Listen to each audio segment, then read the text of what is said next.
विश्व साइकिल दिवस 3 जून 2025 की आप सभी को बहुत सारी शुभकामनाएं।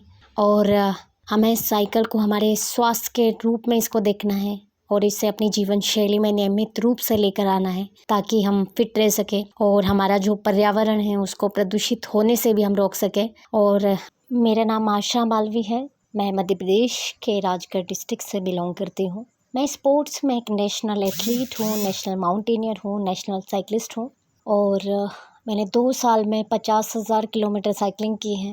फर्स्ट ट्रिप जो थी मैंने पूरा इंडिया 26,000 किलोमीटर साइकिलिंग किया है। और उस जर्नी की शुरुआत मैंने 1 नवंबर 22 को भोपाल से शुरू किया था और 15 अगस्त को दिल्ली में मैंने ख़त्म किया है। और मेरा मैसेज था वुमेन सेफ्टी, वुमेन एम्पावरमेंट, जिसको मैंने पूरे देश में कन्वे किया है। और कुछ दिन पहले ही मैं मेरी यात्रा शुरू करके कारगिल, सियाचिन, दुनिया के सबसे हाईएस्ट मोटरेबल रोड उमलिंगला पर साइकिलिंग करके मैंने दिल्ली से भोपाल में अपनी साइकिल जर्नी ख़त्म की है। और उस जर्नी में मैंने 17,500 किलोमीटर साइकिलिंग किया था। ऐसे करते करते अभी मैं 4 एक्सपीडिशन कंप्लीट कर चुकी हूँ। और मेरा जो कन्याकुमारी से सियाचिन का जो एक्सपीडिशन था उसका उद्देश्य था सशक्त सेना समृद्ध भारत। और जो मैं आज के युवाओं को जो मेरा मैसेज है वो यही देना चाहती हूँ कि आज की युवा पीढ़ी जो सोच सकते हैं वो कर सकते हैं, सिर्फ एक सोच की ज़रूरत है।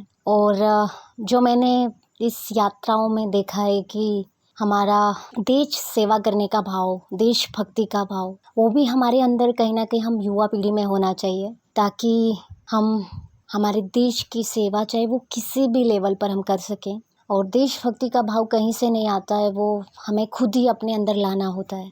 और दूसरी चीज़, आज की मैं महिलाओं को एक चीज़ और कहना चाहती हूँ कि आज की महिलाएं, आप घर से बाहर निकलिए और इस दुनिया को देखिए। बहुत सुंदर हमारा देश है और इस देश में महिलाओं की सुरक्षा को लेकर भी काफ़ी ध्यान रखा जाता है, जो मैंने देखा है जहाँ तक। और मैं एक सोलो ट्रेवलर हूँ।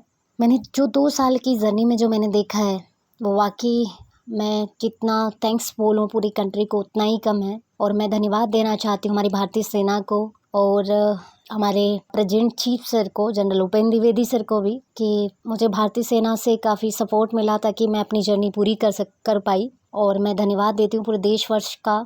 और धन्यवाद देती हूँ मैं मध्य प्रदेश का, हर प्रदेश का और स्पेशली ईटानगर का, कि मैंने एक इंटरव्यू भी वहाँ पर दिया था ईटानगर में, जो हमारा रेडियो स्टेशन है वहाँ पर। सो उनकी पूरी टीम का भी धन्यवाद। और बाइसिकल डे की मैं आप सभी को बहुत सारी शुभकामनाएं भी देती हूँ। और आप ऐसे ही आगे बढ़ें और हम अपनी अपनी फ़िटनेस का ध्यान रखें। और साइकिल चलाने से आप तो फिट रहेंगे लेकिन आपका माइंड भी बहुत अच्छा काम करेगा। सो मैं नेशनल साइकिलिस्ट होने के नाते आप सभी को दोबारा से बाइसिकल डे की बहुत सारी शुभकामनाएं देती हूँ। And thank you.